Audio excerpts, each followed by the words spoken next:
Hello everyone, how are you today? This one is good. I see a lot of familiar faces. It's a pleasure to be back here with all of you. So a lot of good energy here today. So we're all gathered here today in this beautiful city along the river. Let us take a moment to recognize the history of what is now known as Louisiana, a history far older than its colonial French, Cajun, and Creole roots. To honor those who came before and who are still here, the first people of these lands, places that are now known as New Orleans, Chalmette, Metairie, places that are once French trading posts, but were a network of mighty cities like Bobancha, the land of many tongues, or more accurately, land of polyglots, due to extensive trade networks between tribal communities throughout the Gulf Coast, from as far north as Cahokia in what is now Illinois, to as far south as the Yucatan Peninsula. In addition, the lands north of Lake Pontchartrain and all regions between the Pearl and Tombigbee rivers, what us Choctaw people called Pochokwa, meaning many waters squeezed by hand, due to the topography of the region's numerous waterways that encompass the landscape north of New Orleans. The people who came before and whose descendants are still here, the Hatchafakti, who were among the first of us to settle this area, commonly known by their French name as the Tchefuncte peoples, the Oglapinsa, the Choctaw, the Chawasha. Where we are right now, we're gathered in a place where the Falling Rivers people made their settlements, where the Hatchapatula and Maroon communities lived and thrived, whose descendants continue to reside in the city today. The Homa, Chitamacha, Bayugokla, Tanchipahoa, and all other nations in the surrounding regions, known and those whose identities are asleep. In conclusion, land acknowledgements highlight the historic importance Indigenous communities have made on the framework of the United States and continue to make presently. However, acknowledgements are merely the first steps and shouldn't be the only steps that we take. We must continue to use our voices as platforms to not only spread awareness to the rights and sovereignty of Native communities across Indian country, but to continue the fight for human rights for all. We do this by pressuring our government leaders to push for legislation that supports land back, that supports culture back, that supports language and food sovereignty back for Native and non-Native communities across the country.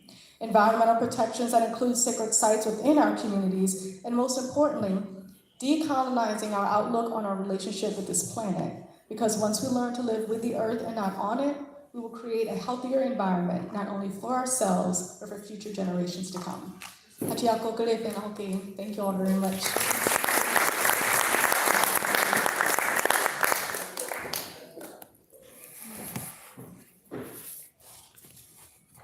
Good afternoon, everybody. How y'all feeling? Good. Thank you so much, Miss Sierra Lagarde, for giving that beautiful land libation. We had to spice it up in here, before we start getting into a very serious conversation about all these experiences that we've had over the years regarding Hurricane Katrina and environmental change, because that will be an important conversation as we're approaching losing Louisiana season at Ashe. So my name is Kennedy Sarrazin. I am the curator, archivist, and docent here at Ashe Cultural Arts Center. And we're here to talk today about Hurricane Katrina and this exhibition, Katrina 20, New Orleans in the Neo-Diaspora, or Old Orleans in the Neo-Diaspora. So today we're gonna have different conversations featuring some of our leadership from LCMC, or University Medical Center. And we also have some artists here in the building who are both participants of Maafa exhibition and our K20. So we'll be getting into those conversations with them and kind of getting their firsthand, how should I say this, answers from them about like what they think about, Katrina and what their experience was like. So let's get started by calling our speakers here to the stage. We have Dr. Peter DeBlow. I'm sorry. Who's a beloved UMC physician who has also served in a leadership role at Charity Hospital. We have CJ Marbley.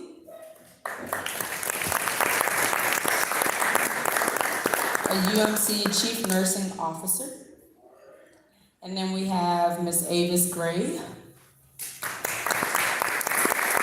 former charity nurse. And Erica Glenn, our Chief Productions Officer at Ashe.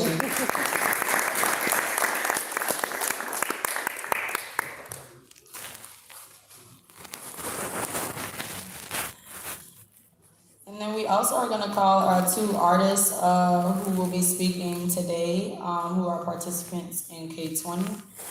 One of them is running a little behind, but we have Mama Sharice Harrison Nelson.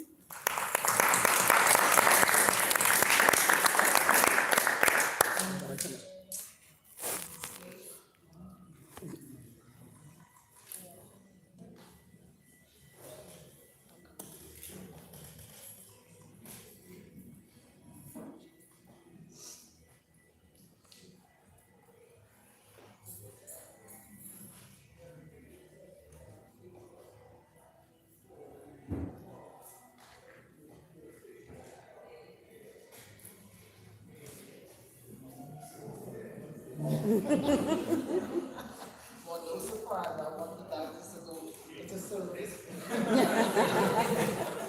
You got my attention. And then we also have Mr. Sheikh Alexander, who will be joining us. He's running a little behind.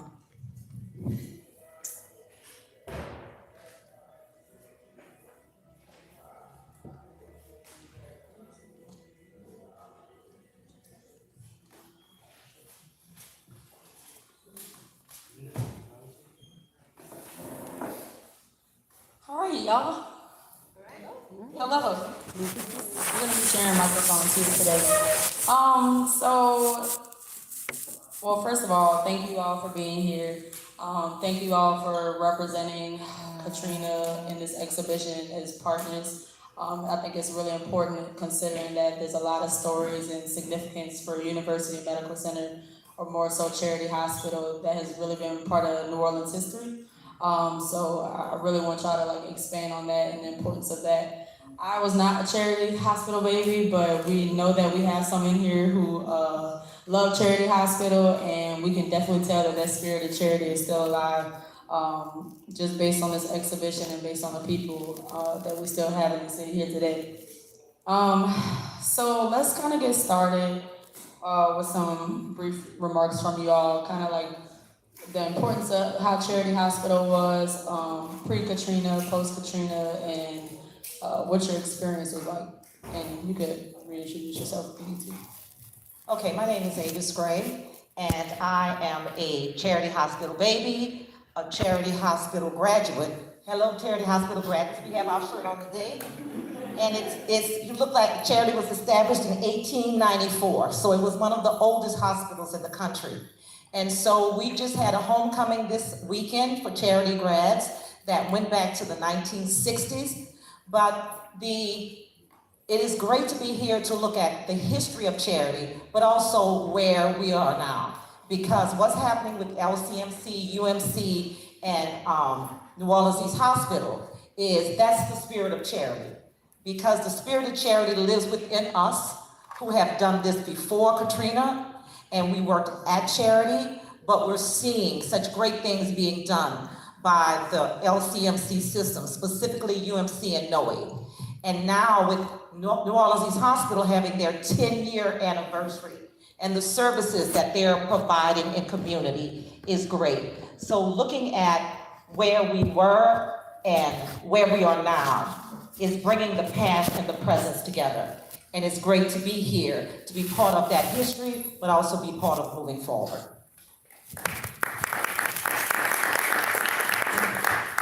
Good afternoon, everyone. My name is CJ Marbley. I am the Chief Nursing Officer at University Medical Center. I'm also the Chief Nursing Officer and Chief Operating Officer at New Orleans East Hospital. So I get the opportunity to bridge the two hospitals together.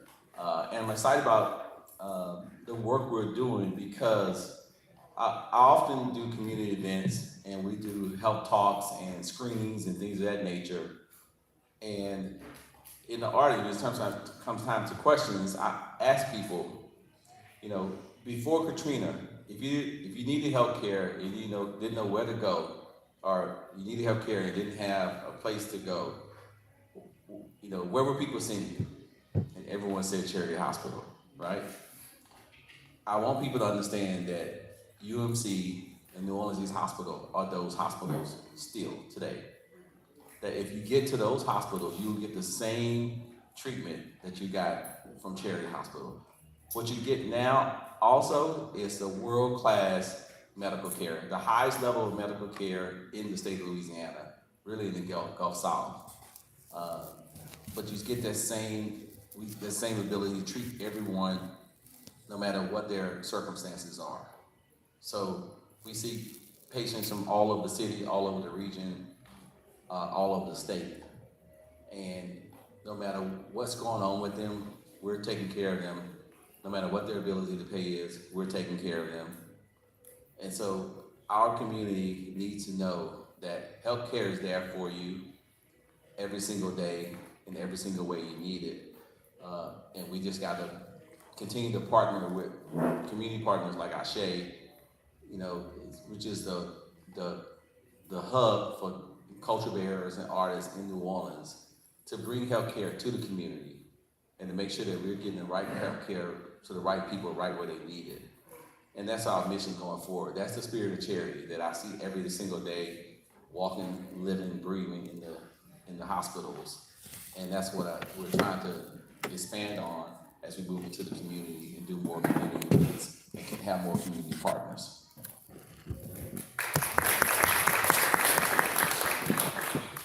So good afternoon. I'm Peter W. I'm a physician for 38 years at Charity Hospital and now University Medical Center. I've worked in the emergency department as well as the ICUs and continue to work in both places. I've held leadership positions throughout the hospital, everything from directing emergency medicine services post-Katrina all the way to UMC, and then as the chief medical officer at UMC, and then the chief experience officer at UMC. I really do need to shout out Ashe and the work that you're doing here, because I think we have a shared commitment to elevate the community, and that's what we should be doing, and we can do it best together. When you talk about the history of Charity Hospital, since 1736, one of the oldest continually operating hospitals in the country, with the reason, its mission was to deliver care. The reason was to deliver care for all, not care for folks who just look a certain way or acted a certain way. It was a bequeath by a merchant seaman who said, I want to make sure that we provide care for everyone. Now the buildings moved over 9 times. Most famously, Charity Hospital on Tulane opened 1941. When it opened in 1941, it was considered the preeminent hospital in the world. Not just the best hospital in the city or the state or even our country, in the world. And you know what the folks said in the community? I wonder if we're going to be welcome inside that building. And you know what? They were. And that hospital saw as many as 3,000 patients as inpatients. So housed over 3,000 patients in a day and delivered care to those folks. Now you fast forward to Katrina, and then the time it took for us to build UMC Hospital, and the exact same dialogue was held within our community. And they wanted to know, will we be welcome inside this $1.1 billion facility? You're not calling it charity. Will we be welcome there? Unequivocally, yes. The mission has not changed. And that mission is to provide care for all. It's for everybody. Now you have a world-class academic center that houses 2 medical schools, a host of nursing schools, a host of allied health schools, all to do what? To elevate health across our region Understanding that the graduates from Charity Hospital, 50% of those people stay within our state and are providing care across this community and across the region. It's fulfilling the mission that was started out in 1736. But now you have the support of LCMC, the Brotherhood of New Orleans East Hospital, and the statement that we carry on with what? The spirit of Charity Hospital. And how critically important that is for our community to elevate health throughout our entire community. Understanding this, the combination of a trauma center, level 1 trauma center, and burn unit, that the next closest facilities you can look at that have that combination and that expertise to support your community occurs in Galveston or Tampa. Right? So we are a regional resource that's critically important, an academic medical center that is changing how healthcare is delivered across our region and our nation. And we're doing it with a spirit that carries with us since 1736 to provide care for all. And that's a proud spirit, and I'm a proud representation of that. And I'm humbled to be here with you, but prideful at the same time of our mission. Thank you.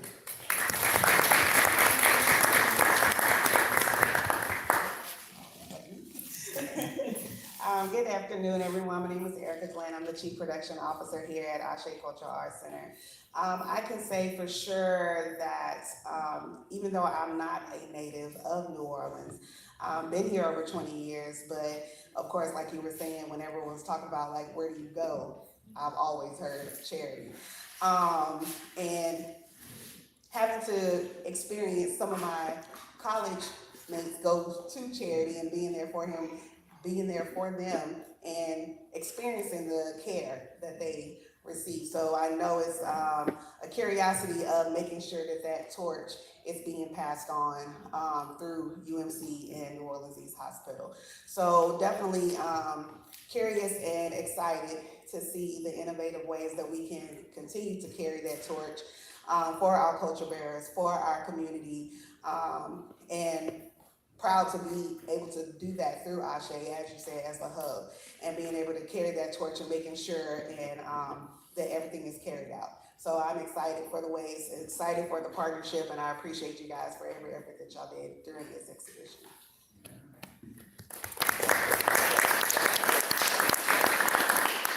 My name is Sharice Harrison Nelson. I'm also known as Queen Reese. And at this time, I'd like to lift up the name of Aretha Castle Haley. Aretha Castle Haley worked to integrate Charity Hospital.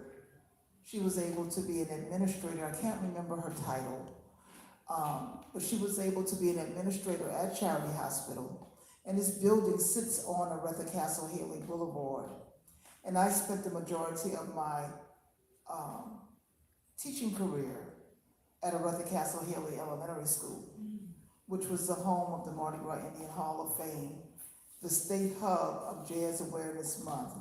We went across the state sharing what we did at our school, Aretha Castle Haley, with teachers across the state so that they could bring our cultural expressions into the classrooms to enhance student achievement, to root children and ground children in a real life identity of their community and to build on that rather than to teach about snowing and riding a sled. We were talking about neighborhood productions that some people call social and pleasure club or second lines, funerary rites.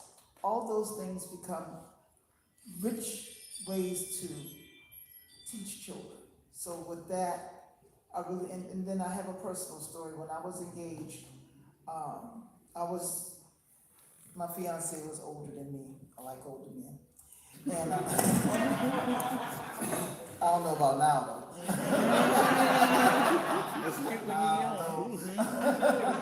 But I was 21 and he was 12 years older than me. And, I was supposed to drive him home, and I said, I don't feel like driving you home, because I thought he was gonna want me to stay at his house. And so he dropped me off and he was walking home and someone, mistook it from someone and they shot him. And he really could have died, and it was charity that saved his life, it really was. The bullet went in the front close to his heart, came out like less than an inch from his spine. He lost a kidney, he had pancreatitis after that, is that the way you say it? He suffered from that after that. But charity literally saved his life. They said if it had not been for charity, he probably really would have died. But he had been in Vietnam, he knew not to run, and charity saved his life. So I am very grateful to charity because they saved his life, and together we have a beautiful son. So. Thank you, Mama Cherise. Well, thank you all of you for explaining the importance of the spirit of charity. I think that's really important, especially since we're talking about community. You know, Ashe, we really work to make sure the community thrives over here. And of course, we blend in art and culture while doing such, as well as focusing on the health of our artists as well with the I Deserve It program. And we have some I Deserve It community health workers in the building as well. Shout out to y'all. We're kind of gonna shift the conversation a little bit, and we're gonna connect what community and the work that's featured in this exhibition means, and what that looks like for also seeing the spirit of charity in the works in Katrina 20 exhibition. So we can start with Mama Cherise. Might need to repeat that question. I'm gonna take a stab at what I think you said. Community is the focal point of what we do. And when we talk about community, we don't just mean geographically your community, but your family kind of community. People who have life interests and people who need to transform trauma into joy through cultural expressions. I refer to what people call the Social and Pleasure Club, the second line, the Black Masking Indians, we call ourselves the Maroon Society, as spiritual first responders. When all around you is destroyed, you can remember and rebuild who you are as a human being through your cultural expressions. We don't dance in the street, we dance in our communities. We can't allow people to use language to minimize, as Mr. Ike would say, Black love. When you talk about Black on Black crime and Black on Black this, can you please talk about some Black on Black love? Our cultural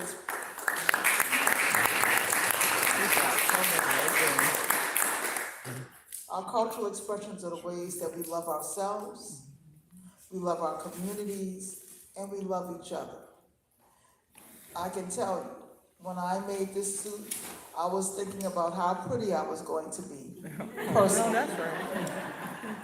No, that's right. But I was also thinking about what I would bring to the community. And there were several people, several hands, that spiritual hands being laid on, hands laid on that suit to make sure I presented myself to the community. And when my mother helps me to put on my suit, I feel as though she's hugging me when I step away from her, that she's putting a sacred vestment on me because she has sown. My mother doesn't lose anything. Anything she touches, she's gonna sow it on me. And you know the people, they say a second line, but it's like concentric circles. We're in the center, and the people in our next circle are the people that's gonna say, oh wait, your earrings turn. Let me fix your bra strap. They know what you're supposed to look like and what they want you to look like for the community. Then you have the next circle, people who came to see you.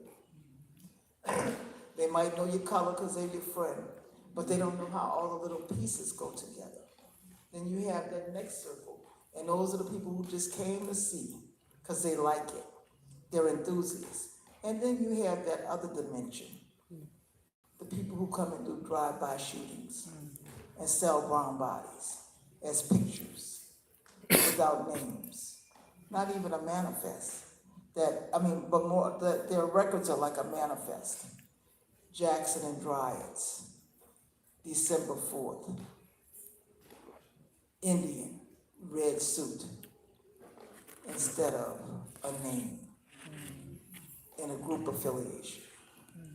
So all of those things come together, and I don't remember what your question was. Because I think I'm talking too much about the wrong thing. No, you're hitting all the right things. Answering correctly, guys. She got it. She got it. I think I just started talking. Help, I'm talking. I can't shut up. But, you know, we have to remember that these spaces are spaces of joy, that it is trauma, it is assault on our humanity, that we have been able to transform and liberate ourselves. The ways, you know, that we can be us. It is, as I always say, the empirical evidence that who and whose we are could not be beaten or bred out of us. We remembered in our deep places, in the very marrow of our bones, who we are. We are the children of Africa. And from our ancestral lands, we can experience freedom. We can experience the joy when all around us tries to take our humanity and keep us in a state of stress and distress. Is that right? Yeah. That we still find joy. And then we invite others into our circle. The circle of life is powerful. All of those things that we do, our funerary rites. If you ever notice, I don't know if we have any more Black masking Indians in here, but we have distinct funerary rites. And I have some anthropology training, and I always watch as an anthropologist and as a participant. I have never, ever, ever, and I've gone to a lot, seen someone cry when they make the circle and they sing our sacred songs. The circle is magical. Let the circle be unbroken.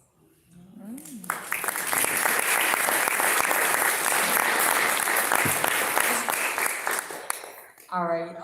So just to catch you up, Shay, we kind of talking about community and how LCMC / University Medical Center has been a big part of that. And then the question was, how do you see community in your work? And then just introduce yourself. Yeah, man. Good afternoon to you guys. My name is Shelton Alexander. I would say I'm a poet. I'm a writer. In many regards, and growing up, I'm gonna say in different parts of the city, and thinking about the culture, and what I try to do to maintain it, it's like the stories and the things that I've been through, stories that I heard before, first of all, when I was a kid, and then growing up, and then getting to see it and become a part of it. And eventually, I would say now, I always knew I was going to be a writer, but I never thought I would be a poet. But it's really crucial. And I would say, yeah, when I left like 6 years ago to go move to Houston, and I was like, making sure poetry was alive, the voice was being heard, as far as national competitions, regional competitions. Asale helped, passed that on to me, Chuck Perkins, and many others. And to make sure our voices was heard, especially after Katrina, so more of our stories could be told. And I felt good when I left because I felt like and right now, still to this day, I'll go to some events and I'll hear the poets and see what they're talking about and the things it's about, because when I was here and in the moment, I could speak on what I lived, what I seen, working at the schools, being in the community, hosting the shows, moving around, being a part of events. And I know that what I wrote was really critical. I know when I was writing it, people, probably liked the flow and some of the messages, but didn't really know what I was on as far as saying like preserving history, because that's the way it's going to be passed down. You can take away all the books and all the other stuff, but just like the ancestors did, it was passed down, and memory-wise, it'll live on. And so I would say being a part of the exhibit and showing some of the stuff that we went through in the Superdome, because not only being a poet and a writer, I think the video proof helped out in so many ways and to show who we are, even in the darkest hour, in like a really difficult situation, you know what I mean? And so I just think it's real critical that because we all have a story. All you guys that's in here right now, we all have a story. I start talking to y'all about Katrina, y'all gonna have a story, whether you was here from here, you got a relative that was stuck in the attic, you was out of town looking at it on the news and horror. Like we all have a story, right? And so I just wanted to make sure as many people as possible can continue to tell their story. And it's way bigger than me. It's not like an individual thing. Like when I decide to write, I like write based upon accuracy and information and historical events. And I done learned a lot from like the elders that's on stage, you know, and many people from Ashe and from the community, from uptown to downtown New Orleans East, all over the West Bank included. And I take all of those things and I hold on to them because I know when I share a story with a homeless person, somebody on a bus, or like different times my truck broke down, I'm stuck on a bus, like you don't know the people you'll really get to engage and just hear their stories and what it's all about. And that's why I know it's always important to make sure that our voices are continuing to be heard, you know, that's it. Thank you, Shay. And I think also curating the show as well. You know, we have a lot of different elements featured in the shows. We have 3D elements, 2D elements, but Shake has an audio, and I feel as though when I was putting together the show, that it was really important to really like take in the audio, you know, of what he was saying, singing, or however you want to form it. Because it's really important. It allows you to be put into the place of where you were, like, you know, during that time, you know, and everyone has their own individual emotions. But I thought it was really important, especially for this exhibition. And he helped me out a lot because we had a lot of options to choose from. So just make sure when y'all walking around the show that y'all really listen to what Shake is saying in there, because he really has some deep stuff. For the people at University Medical Center, my question to you is more so, how do you feel like the spirit of charity is seen in the work in the show? Do you have like any like thoughts around any of the pieces that you saw that really were like significant to you? So when I look at the show and the layout of things, you know, I'm seeing pieces of art that is part of the building, right? To me, that's art.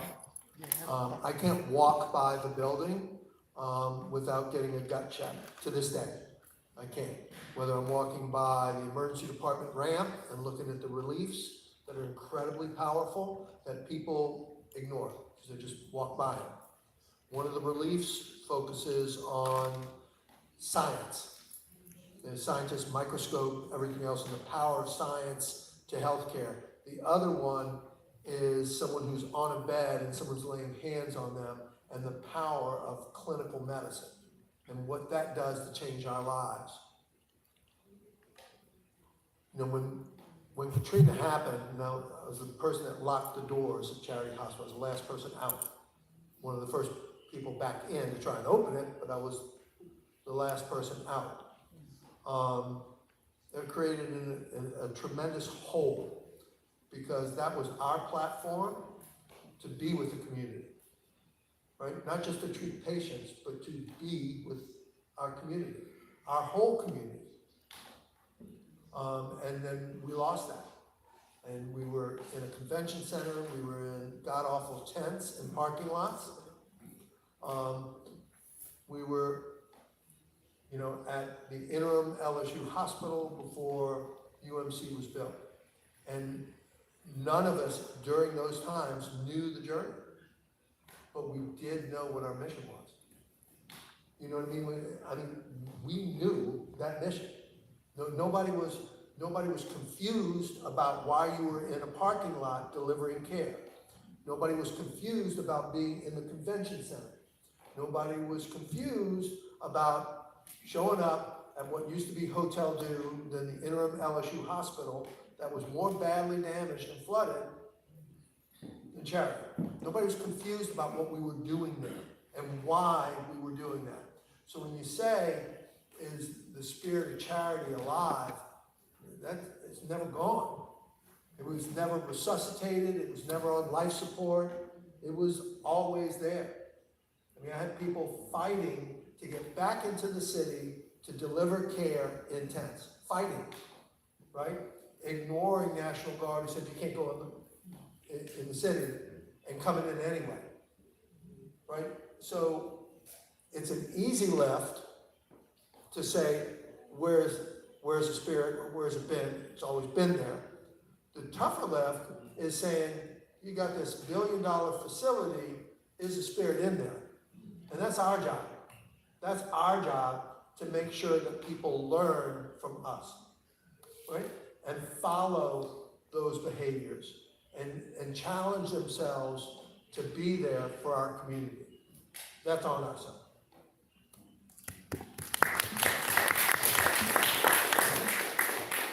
So Dr. W really kind of segued into my answer. Is he asked the question, that big billion dollar building, does the spirit still live there? Does the spirit of charity still live there?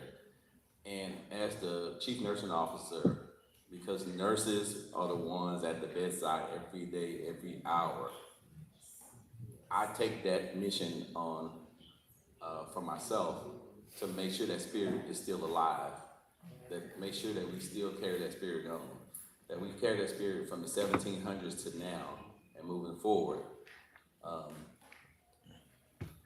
It makes a difference to the community that we live in every single day, if that spirit lives or not. You hear stories all the time about how either people are charity babies, or charity saved their life, or saved someone they love life. And people felt a connection to that. It is my responsibility to make sure that everyone who delivers care in that building still carries that spirit forward. Because it's how you make people feel we deal with people in crisis every single day. And how we make them feel when we're taking care of them in crisis is important, is key. We have to get those moment rights, because that's what people remember. And that will determine whether or not they come back or not. In New Orleans, we have this life expectancy gap. We have a 25-year life expectancy gap between white and black New Orleans, 81 to 56. And Queen talked about, and Pori talked about, that wisdom we've learned over the years and how we pass that along. We have to have our community live long enough to pass that wisdom along. Because I've seen it in my own family now. So I'm a granddad of 5. And so I realized that for my kids, we pass on assets, right? We pass on things, cars or houses or whatever, things. But for our grandkids, they're old enough now that I realize they take everything I say as truth. Without any filter. Your kids, they'll take some, leave some, because you've been in a disciplinarian throughout the years. So they hear it through a filtered lens. But your grandkids hear it pure truth. But we have to live long enough to have those moments with our grandkids so that they can take on the wisdom that we've learned all those years. The history of this city, the history of our neighborhood, the history of our organizations, the history of our art and culture. We have to live long enough to pass that on to our grandkids so that they can carry the torch on. Because the kids don't always carry the torch the same way you carry it, but your grandkids will. And so, for me, making sure that spirit lives on helps make sure the community lives on. And when the community lives on, this culture, this history, this people, we live on.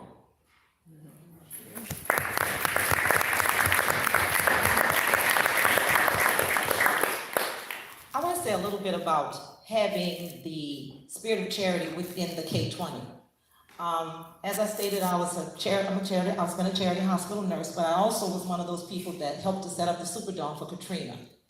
And so the connection between what the nurses and staff and community did for Katrina and how they stood up. I was just listening to the conversation about how nurses stayed behind. You know, it wasn't about the title, it wasn't about the job. It was about us being New Orleanians. It was about, I mean, people stayed at charity, but there was no electricity. They were on the roof. They were still working. As a nurse, and that education and training that I got from charity, I did rescue and recovery with the Office of Public Health. It all connected. And I liked when I was hearing about those circles. You have the circle of health. So you had healthcare providers. But we are healthcare providers that are New Orleanians. And that's what I like about working in New Orleans. You're not just this healthcare provider with this, what they say sometimes, God complex. We are so connected to community. And that's what I saw during Katrina. We had people from community that were doing rescue and recovery in boats. We saw people that came out and did this work, and it wasn't about was I gonna get paid, because our hospitals and our systems were in disarray. But people stayed here and they worked here around the clock. And so the connection between the community and the healthcare system. And that's what I'm so impressed about with UMC and NOE. They're a community-based system. I'm on their community-based advisory board, and they literally reach out to community because you can't do healthcare just within the walls. You have to look at people holistically. And what I love about what I'm seeing on stage here also is, and this being at Ashe, we're looking at those circles of healthcare providers. We're looking at community, we're looking at culture and art. Because you can't bring people into wellness unless you look at their culture and you look at them holistically. So I am now working at Ashe as the leader of health equity, and that's been transformative for me. And so it is to see this K-20 and see the spirit of charity within Ashe, and to see the individuals that are on the stage. This is what the spirit looks like. It's not only the spirit of charity, but it's the spirit of New Orleans. And this spirit will get us through whatever it is that's coming up, because we've been through so much already. And that's because of our spirit. Yeah.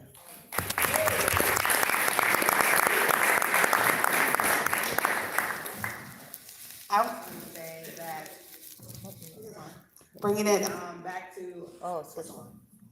bringing it back to art, how we can incorporate making sure that we're taking care of these circles that we have, and not only passing the torch through generation, because we can be so busy with the now and what's going on now.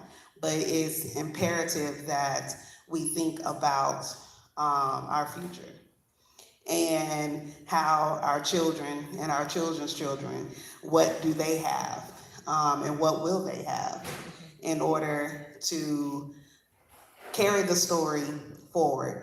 And I like how it was said, it may not look how we would want it to be, but we need to at least give them something to hold on to, something to be proud of, and something to move forward within the community through art. And that could be through poems, that could be through song, that could be through drums, which is the heartbeat. That could be through whatever it needs to be. But I think it's just important that we keep this partnership. It's enough to just talk about it and do about what we're doing for now. But I just want us to keep that tie that will bind for the future and in arts, and to keep it alive, because it is culture. It is important. It is New Orleans. It is the spirit, and it is what ties us all together. And so I think it's very important that we keep that alive and keep that flame on fire.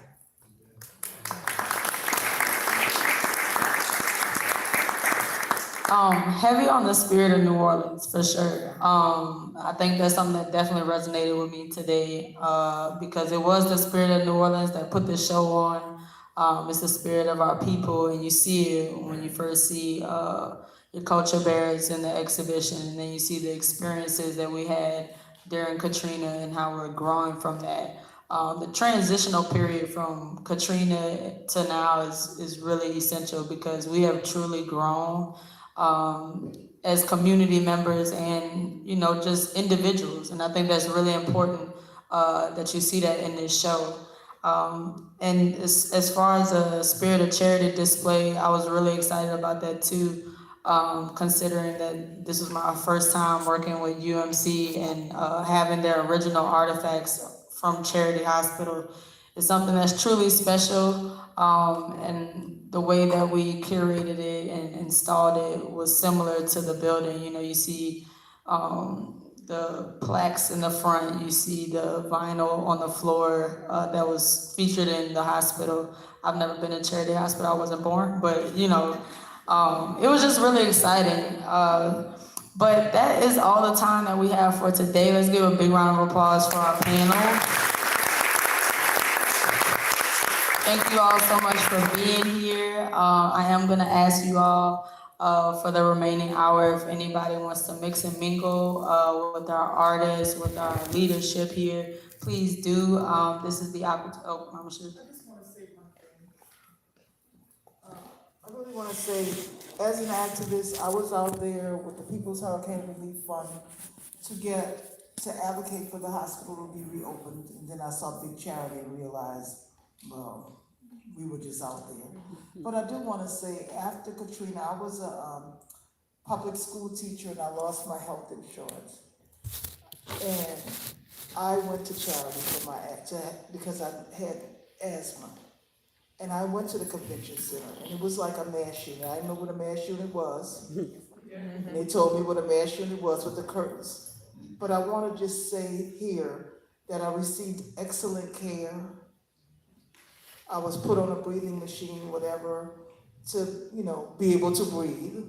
And now, thanks to Ashe, I do have health insurance, but as a teacher, I did not have Medicare because we did not pay into that system. So I was without health insurance, and I always made just too much to qualify for anything.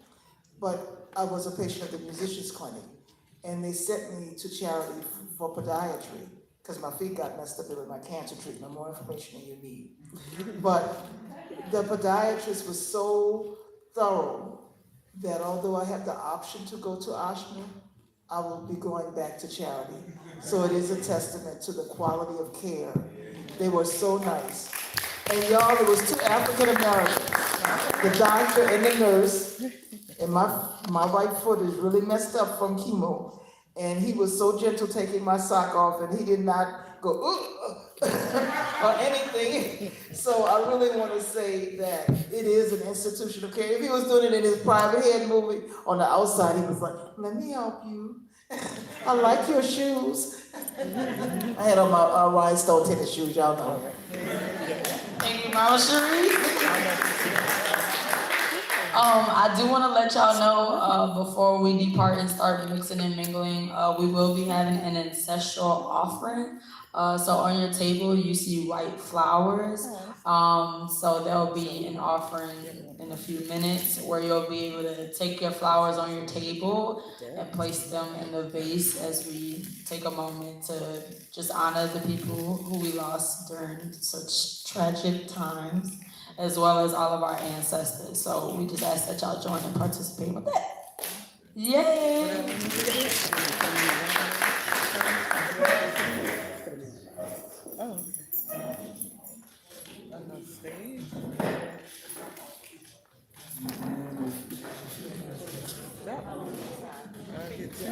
Yeah, she get 2. You don't tell you what to do. Are we using notes? I have no idea. I think she said she was gonna put them out somewhere. Anybody else need one? It's a bundle, so there's 3. I think she's putting them out right there. Talking Okay, about those that's vases. what I thought. Right. So I'm not gonna text anything if somebody told me I can text. That part.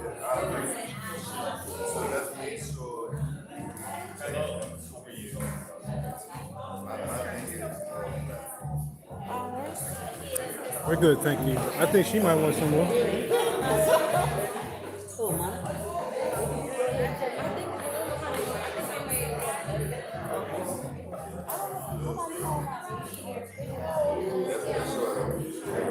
All right, everybody. Thanks for stopping in.